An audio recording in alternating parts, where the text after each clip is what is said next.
Assalamualaikum warahmatullahi wabarakatuh. Perkenalkan, nama saya Rafis Wilham, NIM 21121198, Prodi S1 Keperawatan tingkat 1C, STIKes Mercu Bakti Jayapada. Baiklah, di sini saya akan mempresentasikan tentang tantangan Pancasila dari sudut pandang sebagai mahasiswa di masa revolusi 4.0.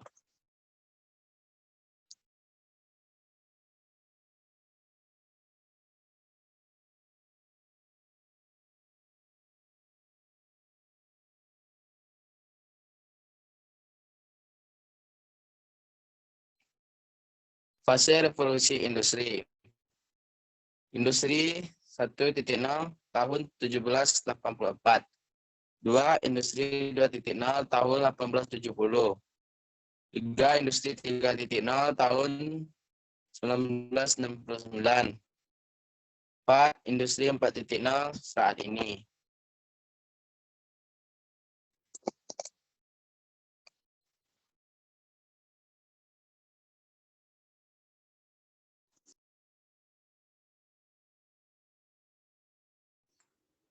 Sejarah revolusi industri 4.0. Yang pertama yaitu 1.0 ditandai dengan mekanisasi produksi untuk menunjang efektivitas dan efisiensi aktivitas manusia. Selanjutnya 2.0 dicirikan oleh produksi massal dan standarisasi mutu. Selanjutnya 3.0 ditandai dengan penyesuaian massal dan fleksibilitas manufaktur berbasis otomasi dan robot. Selanjutnya 4.0 ditandai dengan siberfisik dan kolaborasi manufaktur.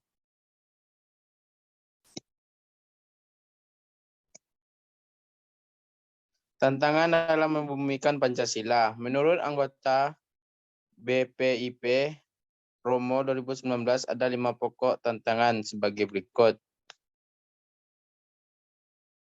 1. Pemahaman Pancasila.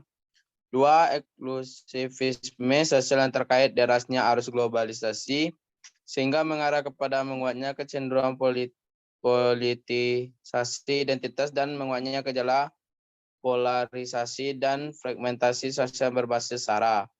3. Kesenjangan sosial. 4.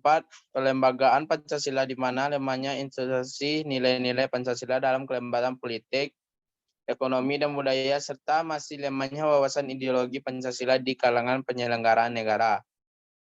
5. Keteladanan Pancasila.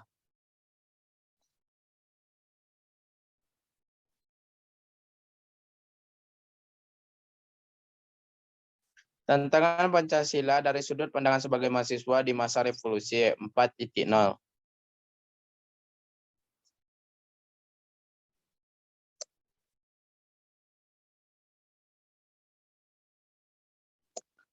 Yang pertama yaitu masalah kompetensi SDM di Indonesia yang didukung dengan rendahnya kemampuan berbahasa Inggris, tenaga kerja, dan lulusan perguruan tinggi di Indonesia. Bagaimana terkait hal itu? Tentu padahal sejak MIA Masyarakat Ekonomi ASEAN diperlakukan pada tanggal 1 Maret 2015, permintaan akan tenaga kerja semakin meningkat, sehingga persaingan kerja juga semakin ketat. 3. Oleh karena itu, setiap individu harus memiliki kompetensi yang baik, terutama kemampuan berbahasa asing, agar dapat bersaing dalam pasar tenaga kerja internasional.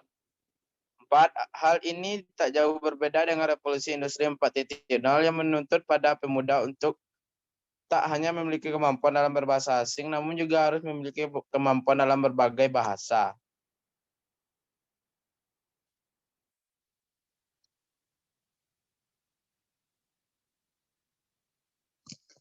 Selanjutnya nomor 2 yaitu revolusi industri 4.0 akan mengancam pekerjaan masyarakat.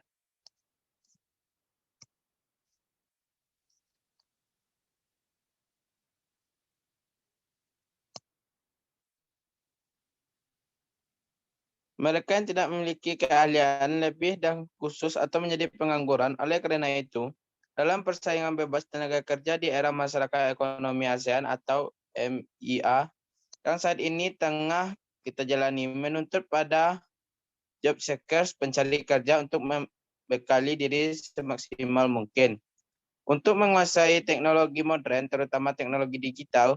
Namun banyak orang lupa ada sisi lain yang lebih penting untuk dimiliki, yaitu karakter dan integritas.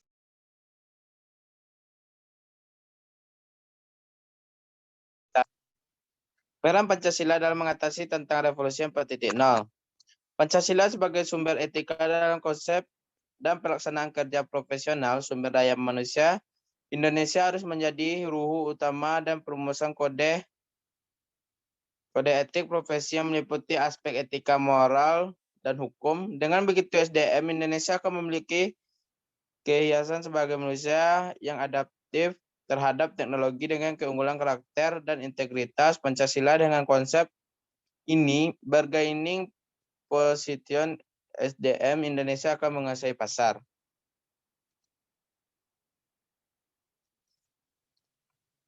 Selanjutnya itu nomor 3.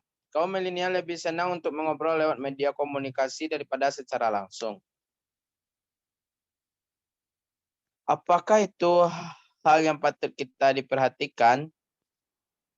Di sini, sila-sila yang terkandung pada Pancasila lebih cenderung mengajarkan kita untuk bersosialisasi, mempererat tali silaturahmi, dan menjalin persaudaraan dengan komunikasi yang terjadi secara tatap muka. Karena selain dapat meningkatkan skill sosialisasi, hal ini dapat membuat kita lebih mengenal karakter orang dari urat wajah dan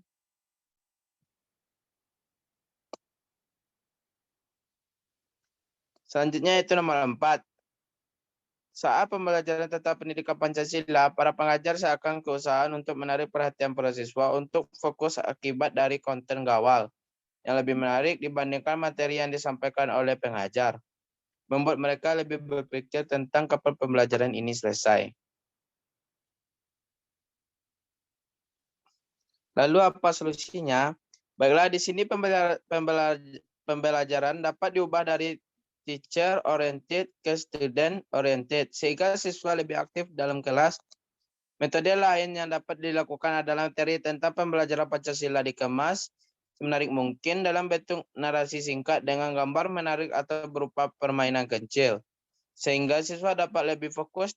Dapat juga dilakukan dengan membuat film animasi yang mencerminkan nilai-nilai Pancasila sehingga siswa tak merasa menonton dan bosan.